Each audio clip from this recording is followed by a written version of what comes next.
G'day, this is Phil from Eastern Suburbs Hockey Club.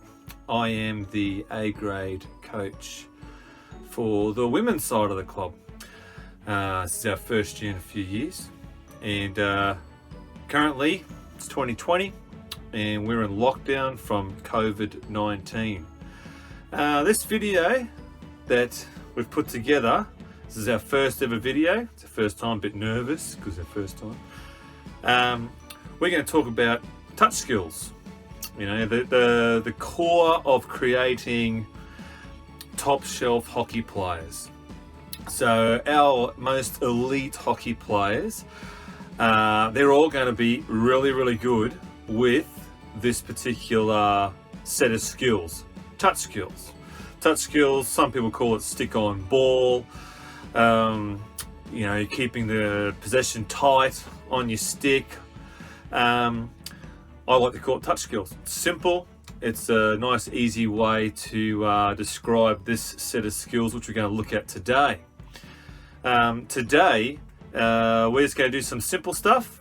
All it is about is just getting used to the idea of the ball being right on our stick and getting in the relationship between our hands and our hips. The first video you're going to see, we're going to have the ball. We're going to have three different coloured cones and a pair of each cone. It's a pair of red, a pair of yellow, and a pair of orange. What you'll see the athlete doing is I'll start with moving the ball left to right, left to right. Some people call it Indian dribble. Another thing would be going forward stick to reverse stick or dragging the ball. We could call it moving the ball from 1 o'clock to 11 o'clock and then 2 o'clock to 10 o'clock and then so forth, getting wider. So you'll see that first. The athlete is going to work on that first, so to the video.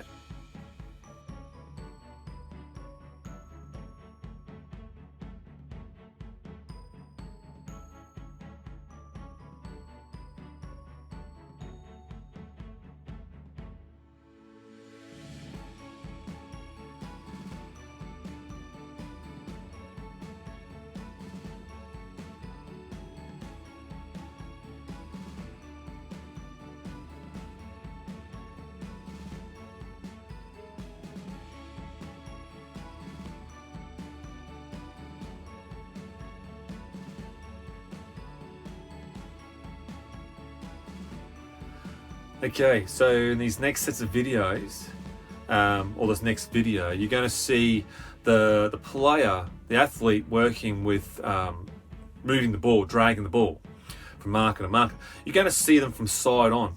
And what I want to show here is the angle of the stick. I think that a lot of things in sometimes the issues in hockey is the angle of the stick. Now we talk about front on, moving the ball from the left to the right, left to the right.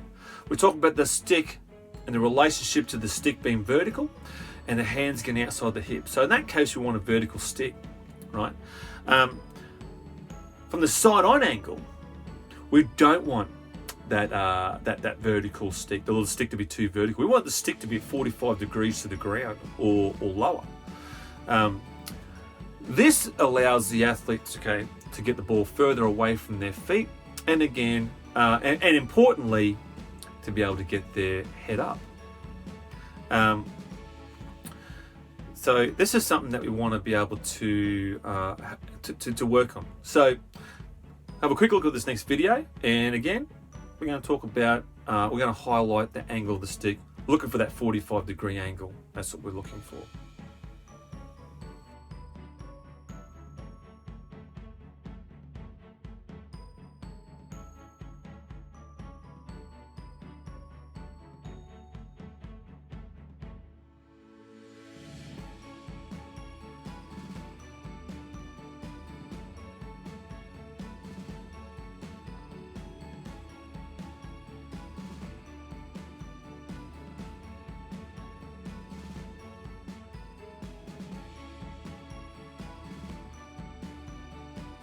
This next set of videos, we're taking the skill a little bit further. So you saw in the last video, the athlete was moving the ball from red to red, red to red, and yellow to yellow, gradually got wider and wider, orange to orange. Relationship to their hands, to their hips, loading. I mean, the US, American athletes, American sport talks about loading. So we would call that transferring our weight, putting our weight onto this leg and putting our weight onto that side. Loading, such an easier way to say that. Loading the left leg, load the right leg, load the left leg, load the right leg. When we load, we extend our reach. If we can't get our hands outside our hips, well then we really can't maximize our full reach, If we showed you the bloopers of the videos, you'll see that if the angle of the stick doesn't get sort of vertical, the more vertical the stick outside the hips, the more surface of the stick on the ball, and the greater the control. If we allow the stick to stay more of a 45-degree angle, well then we're pinching the ball between the ball and the ground. And then on this surface where this athlete is working, it's the grass will pinch it and hold it. You've got to get that vertical stick. Look at the notes in the video. There'll be notes that are popping up. So they're just key points, but a lot of key points for one little drill. So these next set of videos, you'll see the athlete actually going outside their hip, loading up on one side, and then while they're out there, doing force it to reverse stick movement, and then bring it back in, and then out to the outside, right? To the other side. So yeah, on to the next videos.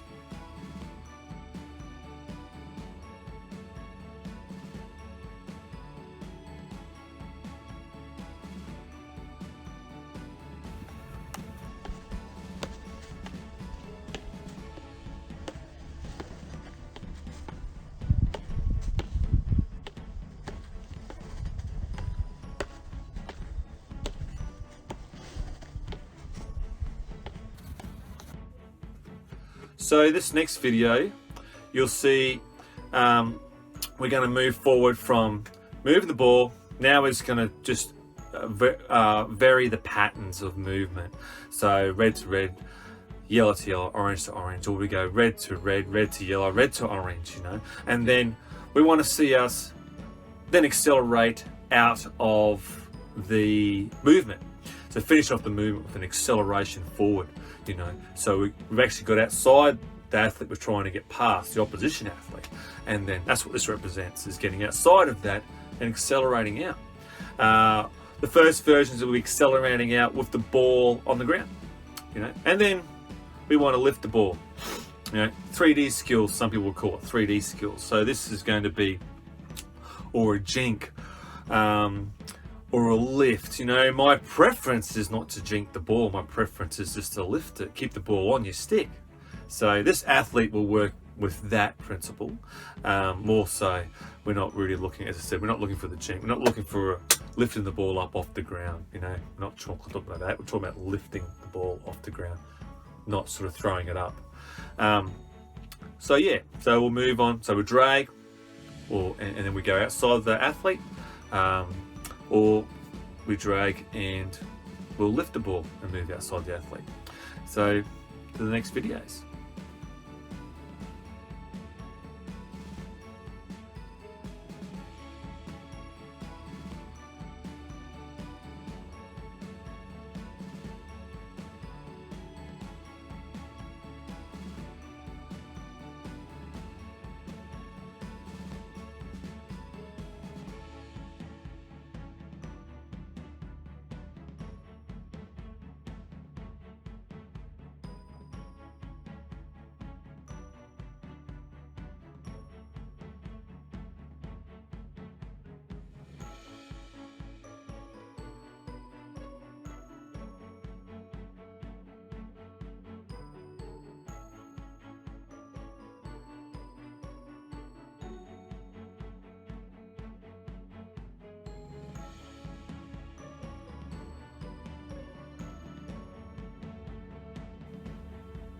Okay.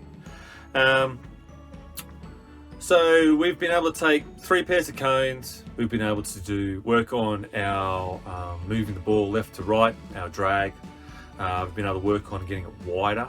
We've been able to work on how the relationship between our hands, our hip, loading our body. Another way of thinking about loading is like selling the movement to the opposition player. As you saw in the past videos, the athletes loading up one side and then moving around the pretend player, moving around that player. So they've gone left. Every time, whichever side they go, this athlete has loading up. And if the athlete in front of them, who they're trying to beat, which these, the pretend athlete that these markers represent, if we load well enough, well then it's the sell. And if the opposition player buys it, well then that's them moving. So if they buy it and they buy it hard, this player then can load to the opposite side and accelerate out. So another way of thinking about loading, buying, selling, or selling, buying more accurately. We've got the ball, we're selling our movement to them. So been good. So we've been able to change things up here. We've been able to use 3 sets of cones and been able to do just a couple of different things, which has been cool. 3 little things, and you can do it, and and then we can add movement in. But we'll look at those sort of things in another video. The next videos that you're going to see, same athlete. Now, the challenge here and a challenge for the East athletes in this time of lockdown, if you've got some space, you can do the things we've already looked at.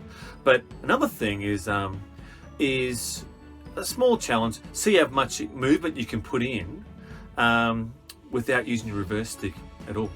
Just completely force stick. So these next videos, you're going to see this athlete moving from marker to marker and following a certain pattern, but all they're going to do is just keep the ball on their force stick, not go to their reverse stick at all.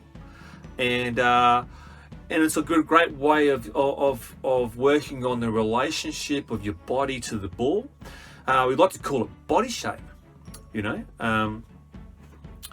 It's I think it's a term. It's a term we're going to get used to a lot more. Is talking about body shape, trying to complete some tasks, and your body's not in the right shape. You haven't got the right body shape. That works against you, like completing a tomahawk. If your body isn't in the right shape, that can be quite difficult, right? You want the right body shape. The right body shape to throw an overhead, the right body shape to throw an overhead on a run, the right body shape to, in this case, in this next video you'll see, is about moving the ball and keeping the ball on your force stick. And what are the advantages of keeping the ball on your force stick? Well, advantages from keeping the ball on the force stick. Well, one is vision. We can keep our head up. This athlete's in the best position to be able to keep their head up the whole time they're moving, changing direction and rolling. Anyway, have a look at the video and see what you think.